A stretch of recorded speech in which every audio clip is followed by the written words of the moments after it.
friends! I don't know if you've heard there's like a virus going around or something. It's kind of crazy. Obviously, all of our lives are being affected by corona right now. And unfortunately, because of corona, respiratory masks are in really high demand and pretty short supply. So I wanted to show everybody how to make them. It's a great beginner's project because it doesn't take that many technical skills. You don't need to use a machine, you can hand sew it. And the materials are pretty accessible. Hopefully you have these at your home so you don't have to go out and buy any. The materials you're going to need for this project are 2 8x8 inch pieces of tight knit cotton, 2 6.5 inch strips of 1/8 inch width elastic or something about that wide, and wire, which is optional. I made this pattern actually a couple months ago using a disposable surgical mask from the hospital. Maybe I was psychic, maybe I kept getting sick all the time, who's to say?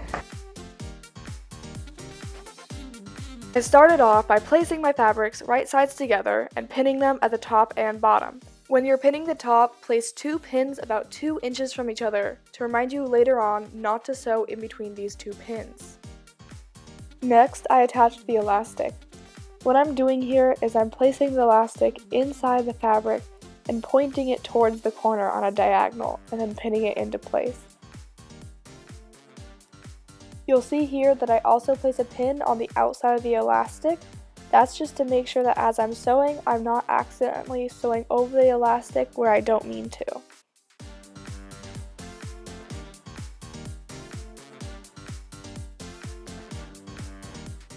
Next, I'm going to sew along the edges with a straight stitch, leaving a 3/8 seam allowance on the outside.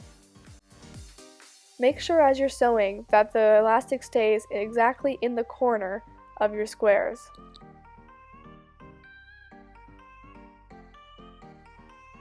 Here's a pro tip: if you feel like drawing something pretty ugly on your hand right before filming, maybe just don't.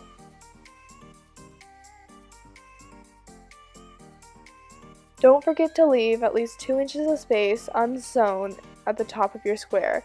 This is what we marked with pins earlier. Turn the square right sides out using the gap that you left at the top. Next, you're going to press the seams down with an iron.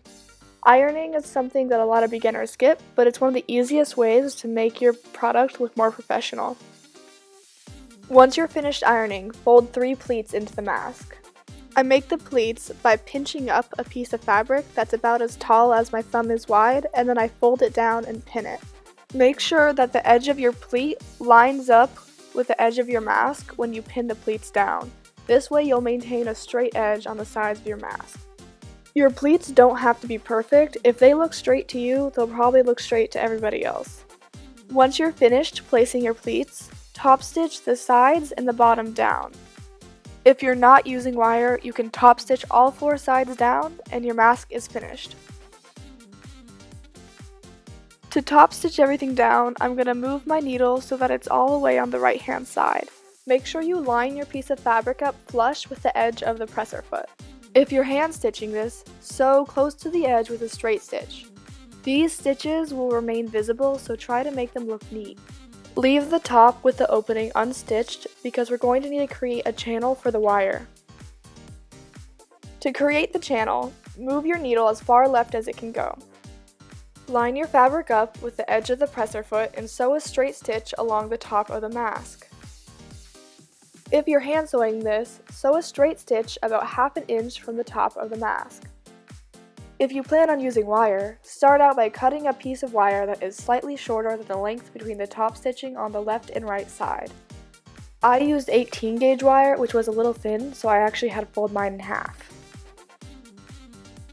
Next, slip the wire into the mask through the gap at the top, one side at a time. Now we're just going to complete the channel by top stitching across the top of the mask. Move your needle back to the far right side and line up your mask with the edge of the presser foot. Sew a straight stitch across the top of your mask. Make sure that the wire stays to the left of the needle and that you don't sew over it. Here's the final product.